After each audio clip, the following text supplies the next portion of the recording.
495, and every life is valuable, but 500 people out of 29 million, and we're locked down, and we're crushing the average worker. We're crushing small business. We're crushing the markets. We're crushing this country.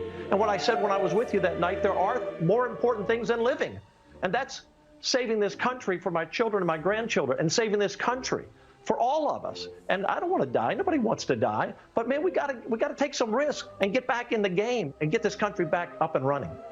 It would be a stronger, loving world. A stronger, loving world to die in.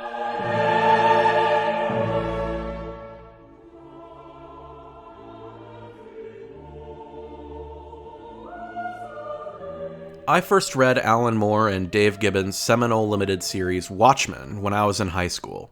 It is one of my favorite works of fiction, and it's a much more depressingly salient read now that I'm coming on 27 and afraid to leave my home. It's a graphic novel about the paranoia of instant annihilation, the existential nightmare of young adulthood giving way to middle age, the danger of strong convictions, and the preciousness of every single one of our small human lives. It was a must-read before the crisis that we currently find ourselves in, and it is even more so now. If you've never read the graphic novel, please do so, not only because it's an invaluable read, but because I will be spoiling all of it today. I will not be talking about the HBO series or the Zack Snyder movie, those videos are later. Today, I want to talk about owls.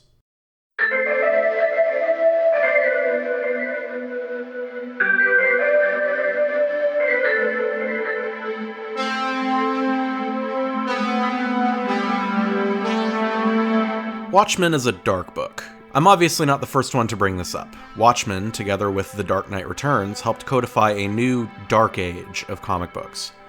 And I'll clarify here that I'm not all that much of a comic book guy, it's video games that are my forte. But I wanted to begin with the conception that Watchmen is notoriously an adult comic book. And that's not a misconception. This comic book has the bloods and the sex and the curse words before comics were really known to do that. And there's a lot of history behind all that. But despite all that, and despite its reputation, Watchmen is a book that loves superheroes. It deconstructs them and paints a painfully realistic picture of them for sure, but it's clear that Moore and Gibbons love the craft, the tropes, the artistry of the genre. And nowhere is this more clear than with our two Nite Owls, Hollis Mason and Dan Dreiberg. Both of these men's careers started from a place of love and admiration. They saw men rising up and doing the right thing, and they saw inspiration in that. They tap into some urge that I'm sure a lot of us had when we watched old superhero cartoons or read old comics. They want to stand for goodness and help those who can't help themselves. They help us feel powerful, but in a selfless and heroic way. At the start of Watchmen, Mason and Dreiberg are both aging and tired. They've been demoralized by years of infighting, ambition, and nihilism. They've watched themselves, like their old partners in heroism, grow old and weary. They've watched each other suffer and inflict suffering upon not only the public at large, but also themselves internally.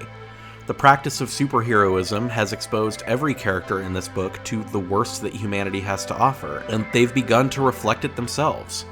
And yet, even after years of trauma and hardship, they still choose to keep all their old gadgets and suits around. They remind them of the good old days. Nostalgia is a weird thing. Hey, remember the mid-2000s?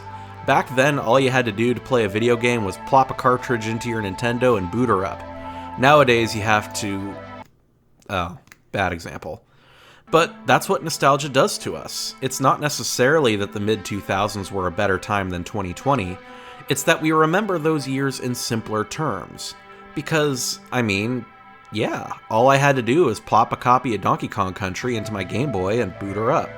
Now I have to have a Switch Online subscription and download the app, and did I forget to charge my Switch again? For me, the mid-2000s were a simpler time because being an adolescent living with my parents made it that way. I wasn't worried about politics or finances or whether civilization as we know it is going to change irreparably in the months to come, because I didn't have to. In the infancy of the superhero comic genre, the stories were written with children in mind. They were simple stories of good fighting evil. Superman fought for truth, justice, and the American way. And it was those stories that, in Watchmen's world, inspired the first superheroes to fight crime. It wasn't about saving the world back then. It was about doing what you can to make the world a better place. And that is what the Minutemen and Watchmen ultimately lost sight of. Their convictions and ambitions creeped ever higher, wanting to solve more systemic and wide-scale societal problems. They often let their egos get the better of them. And in fairness, in the face of a looming worldwide threat, it is really hard not to do this. Global thermonuclear destruction is a problem that can't be solved by punching the right man at the right time. Solving low-level crimes doesn't always stem more systemic problems. But when a person sees a wrong that they can right, and they fight with every ounce of their being to right it, such a thing becomes beautiful. After Dan pours his heart out to Laurie about his existential crisis, after 6 chapters of dread and horror and apathy, the two decide to take on an apartment fire. They save the lives of a few people, and we see, for a short moment within this book, the thrill and beauty of a small act of heroism.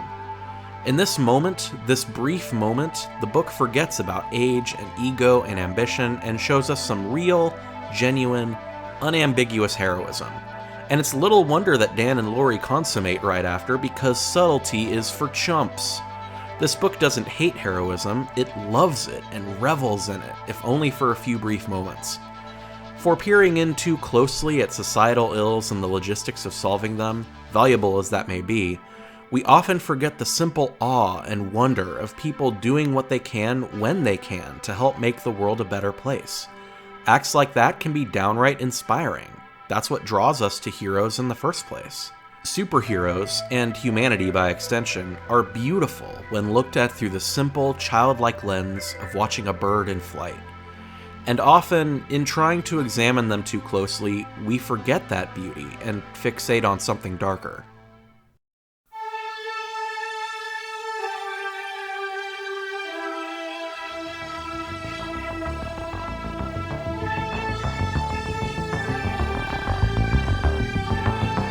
I want you to ponder this question for a moment.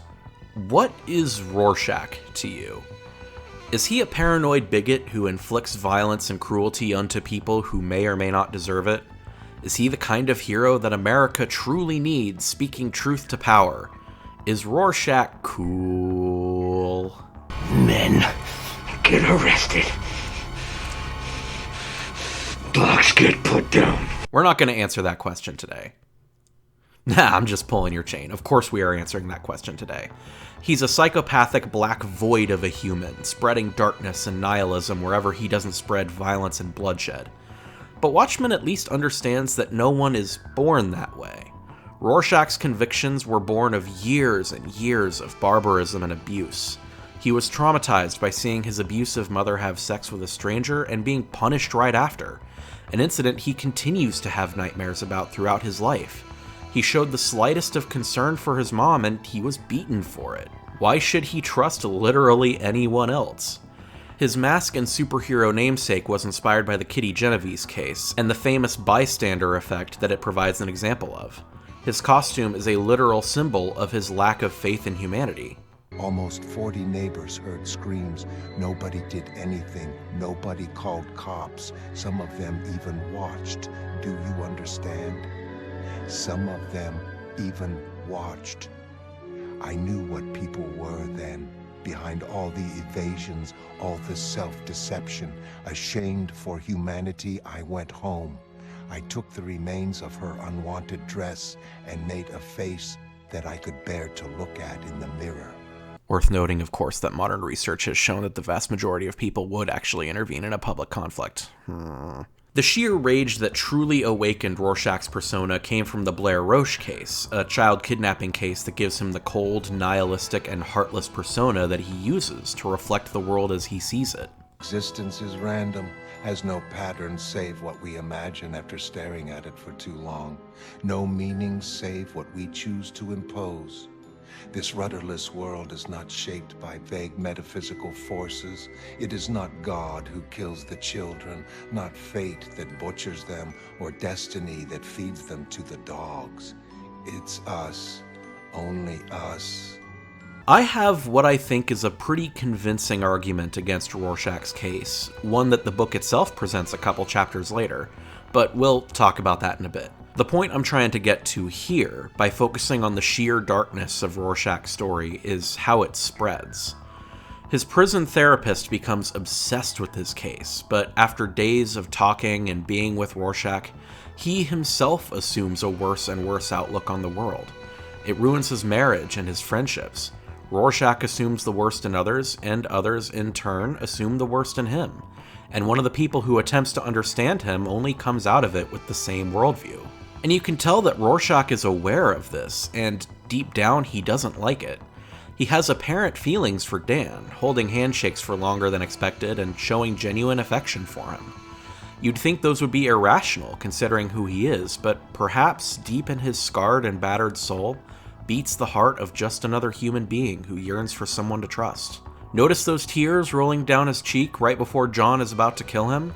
At that moment, he understands that his own dark convictions would doom humanity by telling the world the truth. But he's bound to himself anyway, and possibly deep down, he knows this.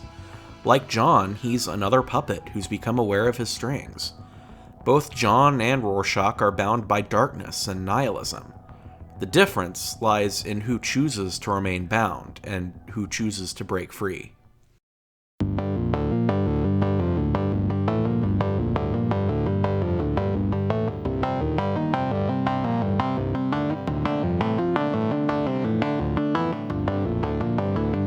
Before I move on to my big point regarding Watchmen, I feel it's important to talk about what was at stake when Watchmen was written. Before 1985, when Watchmen was conceived, the world was on the precipice of nuclear annihilation. One of the foremost symbols was, and still is to an extent, the Doomsday Clock, created by the real-life Bulletin of Atomic Scientists to represent how close we are to midnight, which in this metaphor is the end of the world. This isn't just something Watchmen invented, this is a real thing, and you can look this up right now and become, instantly depressed. In 1984, the year before Watchmen was first published, the clock was set to 3 minutes to midnight, which was the closest it had ever been up until right now, I guess. This move, in '84, was in response to missiles being deployed to Eastern Europe and Reagan pushing to intensify the arms race. Said Tom Hazinski, the Bulletin of Atomic Scientists general manager at the time, the superpowers developed weapons for warfighting rather than deterrence. This is the atmosphere into which Watchmen was set. Two global superpowers on the brink of blowing each other to smithereens. And it's small wonder that the clock is the foremost symbol of this book. Do you know how many clocks are in this book? Too many to count. They're everywhere. Watches, clocks in war rooms, clocks hanging about homes and offices, that clock that everyone keels over in the final chapter, the clocks that progressively move closer to midnight at the end of every chapter.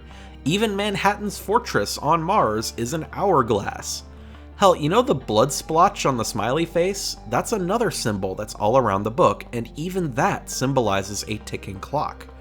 According to Watchmen illustrator Dave Gibbons, the similarity of the clock face and the smiley face became evident early on, and indeed, the exact angle of the blood splash does relate to the clock ticking up to midnight. They splashed this violent imagery over the smiley face because, again, I must reiterate, subtlety is for chumps. Throughout the book, there's a constant sense of time ticking away, of time running out.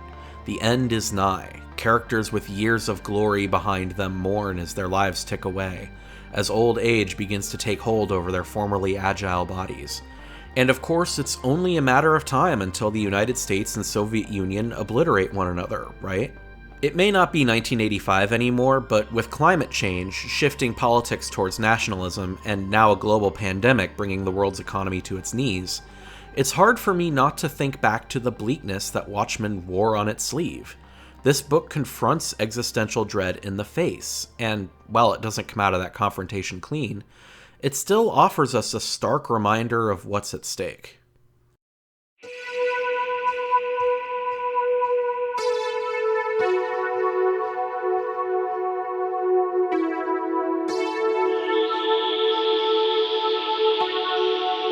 The largest gut punch in all of Watchmen, for me, is Chapter 11, page 28.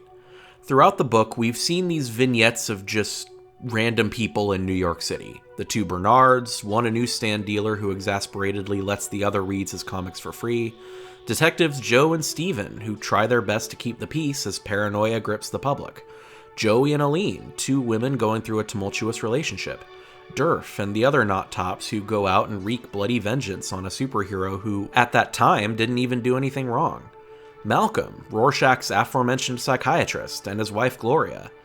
We get to know all these people on an intimate level. We hear their struggles, their fears, their hopes and dreams. And then, on that page, chapter 11, page 28, they all get killed. Gone. Dead in a flash.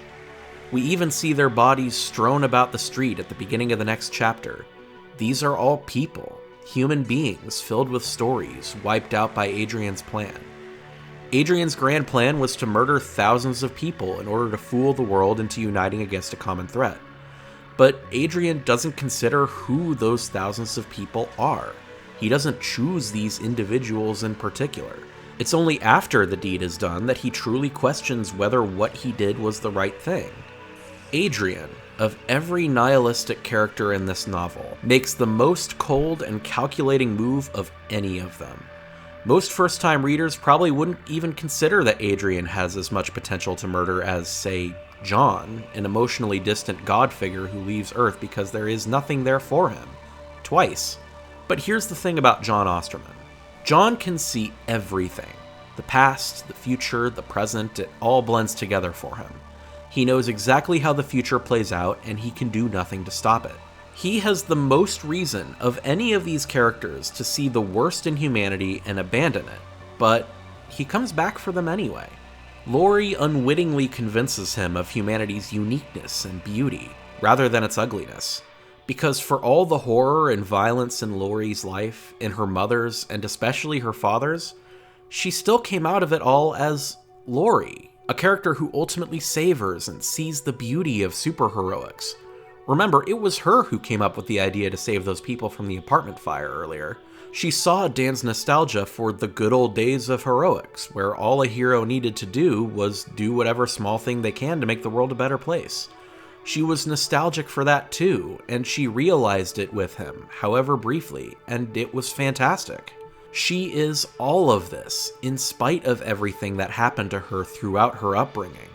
In spite of reading Mason's book detailing what the comedian really did to her mother, in spite of years of brutal superhero training, in spite of years of dealing with toxic masculinity and a long relationship with a middle-aged godlike man who had no right romancing a woman as young as she was, John sees her entire traumatic life and sees that she remains herself, a hero, against all odds.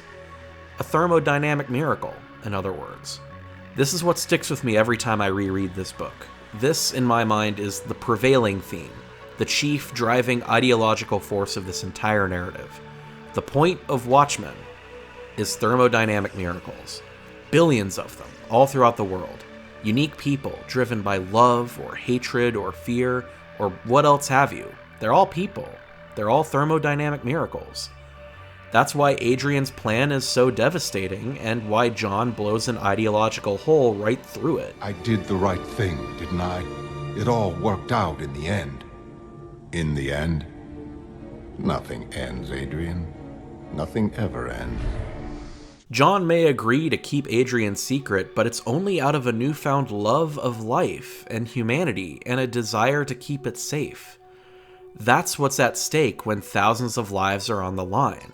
Thermodynamic miracles, gone in a flash. So keep that in mind when you hear people talk about others as disposable. When people discuss reopening the economy despite pandemic risks, think about the thousands of thermodynamic miracles that would snuff out. Think of the thousands of thermodynamic miracles that already have been snuffed out of a lack of preparedness or political hubris. Treasure the people who are alive, and treasure being alive, and treasure keeping people alive in whatever small ways you can.